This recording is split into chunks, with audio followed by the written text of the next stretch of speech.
Quarter 1 Arts. Arts and Craft of Highland and Lowland Luzon. Lesson 1. Arts and Craft of Cordillera Administrative Region or CAR, Ilocos Region, Cagayan Valley, and Central Luzon. Philippines is a country gifted with natural resources and people who are artistic, creative, and talented in every field. Our ancestors were able to come up with indigenous arts and crafts by utilizing resources that nature has so generously provided. Skilled Filipino craftsmen and artisans have mastered the art of weaving fabrics, basketry, sculpture, wood carving, pottery, metal craft, embroidery, and making accessories. These art forms showcase the skill, creativity, and ingenuity of Filipinos from the highlands of Cordillera down to the plains of Luzon. The Cordillera Administrative Region or CAR is a region in the Philippines composed of the provinces of Abra, Apayao, Benguet, Ifugao, Kalinga, and Mountain Province. Baguio City is known as its regional center. The Cordillera region is home to Cordillera indigenous people who are known collectively as the Igorots, which translates to people of the mountain. There are 7 ethno-linguistic groups of the Cordillera region: the Apayao, or the Sneg, the Bontocs, the Ibaloy, the Ifugaos, the Kankanaey, the Kalingas, and the Tingiyans. Benguet is the homeland of 3 tribes: the Ibaloy in the southeast, the Kankanaey in the northwest, and the Kalanguya in the east. These 3 groups mostly live off through their agriculture and cultivation of rice. The Kalanguya make use of baskets. We also know them as kayabang, in carrying their farm tools. Tinalak is also a basket made from rattan.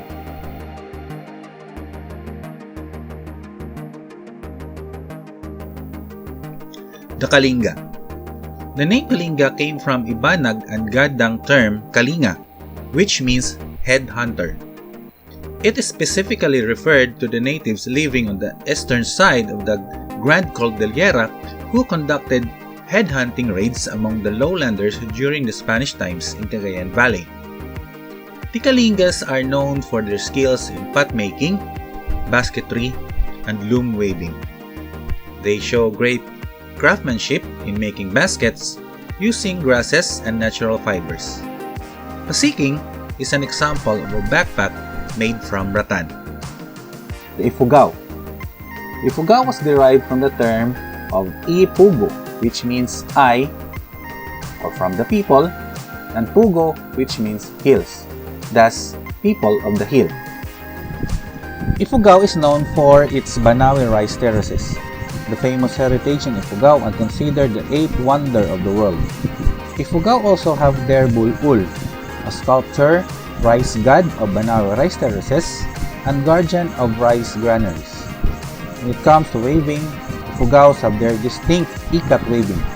It is a style of weaving using a resist dyeing process before the threads are woven into created and desired patterns and designs.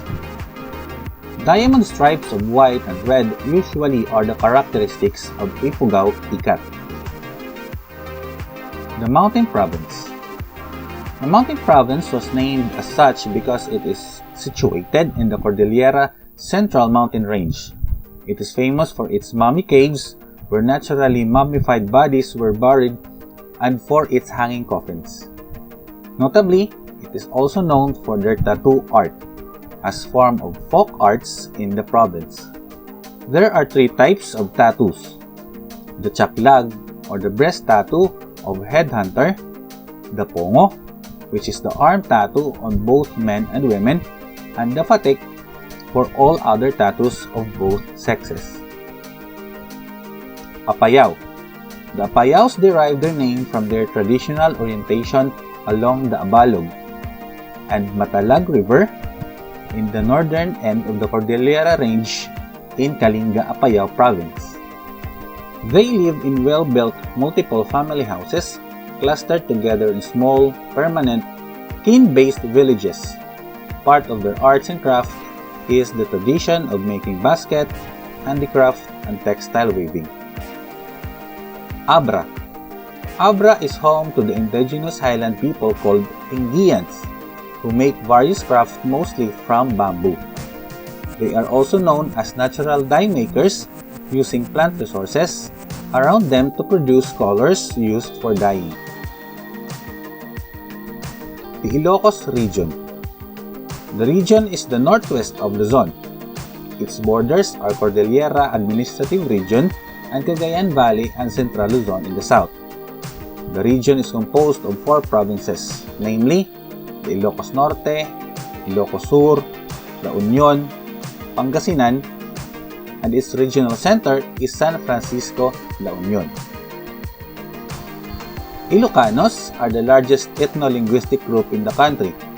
They are highly influenced by Christianity. Most of them are living in La Union, Abra, Isabela, and in other parts of the country. Arts and crafts of Ilocos region. Architecture. Most of the architectural designs in Ilocos have distinct Spanish influences. These can be seen in their old Spanish-style houses and churches. Perfect examples are Pauay Church, which was built from coral blocks and stucco plastered bricks and considered the oldest church in Ilocos. Vigan is considered as the Intramuros of the North. It is a colonial metropolis well known for its colonial Spanish architecture that is still abundant in the area. Mainly the old houses or bahay na bato houses. These old houses in Vigan can be seen especially along Calle Crisologo. Inabel fabric. Abel in Ilocano refers to the process of weaving. Ilocos weavers make use of hardwood pedal looms and different design techniques. Inabel is the final woven product made from cotton. It may be plain or patterned. It is used in making household items like tablecloths, table runners, curtains, bed linen, bath towels, bags, and coin purses. Burnay is an earthen jar with small opening. It is used as storage for food and drinks such as rice, salt, sugar, basi, and bagoong. Grade A clay, which is plentiful in the western area of Vigan, the scale of a potter's hand, pottery wheel, and kiln are needed to make the Burnay jars. To temper the clay, fine sand is also used, and when it is formed into the desired shape, it is then placed inside high-temperature ground kilns. Cagayan Valley. Cagayan Valley, designated as Region 2, is an administrative region in the Philippines found in the northeastern section of Luzon and composed of 5 provinces, namely Batanes, Cagayan, Isabela, Nueva Vizcaya, and Quirino. Batanes. Batanes is one of the provinces of Cagayan Valley region. It is inhabited by the Ivatans, a Filipino ethno-linguistic group, and the first to settle in the province. Most of the Ivatans are farmers and fishermen. They live in stone or rock houses with thick cogon roofs, built as such to withstand strong winds brought about by the typhoons. The main product of Batanes is dried fish, and their handicraft include native hats, baskets, and fans. Bakul is a headgear that Ivatan women wear as protection from the heat of the sun and from the rain. It is made from abaca fiber or voyaboy palm. The men, on the other hand, wear the suot or a rain cape. Isabela is one of the largest provinces in the Philippines and also located in Cagayan Valley region. Famous landmark is the Tamawini Church or the San Matias Parish Church found in Tanawini, Isabela. It has Baroque style of architecture and is made up of red bricks and considered a national cultural treasure. Nueva Vizcaya is home of the Gadangs, who are known for their textile weaving and craft. One of the clothes they make is the bakwat, a belt used by mothers after giving birth, with white beads as accents, embellished in patterns that represents rivers and mountains. The central portion of the cloth has beadworks too. Central Luzon. Central Luzon designated as Region 3 because it has the largest plain in the country. The region produces most of the country's rice supply, earning itself the title Rice Granary of the Philippines. Bataan, Bulacan, Pampanga, Nueva Ecija, Tarlac, and Zambales are its provinces. Bulacan is known as the home of many Filipino heroes and talented artists in music, arts, and literature. For its arts and craft, it is famous for the pastillas wrappers, jewel industry, and different festivals. In San Miguel, Bulacan, the pastillas are wrapped in colorful Japanese paper with intricate designs.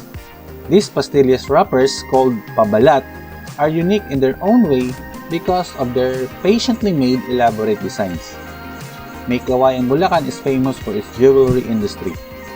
Craftsmen fashion their jewelry designs using precious metals like gold and silver, and precious and semi-precious stones such as pearls and diamonds.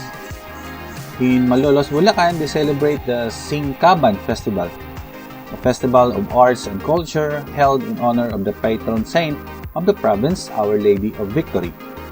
The festival features the creatively made bamboo arches, or simbakan, usually adorning the streets and churches during fiestas, as well as the designed floats for the parade.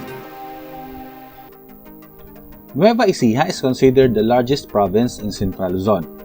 It is the biggest producer of rice, thus earning the title Rice Bowl of the Philippines. Pampanga. Pampanga is dubbed as the culinary center of the Philippines due to the skill and the cooking delicious food of Kapampangans.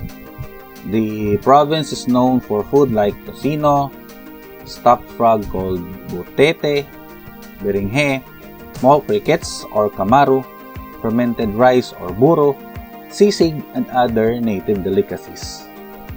Every December, the city of San Fernando in Pampanga holds its annual Giant Lantern Festival in time for the Christmas season. This festival is a competition of giant lanterns made from the skilled people of San Fernando, showcasing their ingenuity and innovation. Tarlac is among the biggest producers of rice and sugarcane in Central Luzon. It also produces major crops like corn, coconuts, fruits such as bananas, calamansi, and mangoes, as well as vegetables such as eggplants, garlic, and onions. Due to the abundant supply of clay, Tarlac has ceramic cottage industries. Lastly, we have Zambales. Zambales is also an agricultural province who cultivate and produce rice, corn, vegetables, and root crops. Major source of livelihood are farming, fishing, and mining. Zambales has many festivals, and one of those is the Dinamulag Festival or the Zambales Mango Festival, held every third Tuesday of April.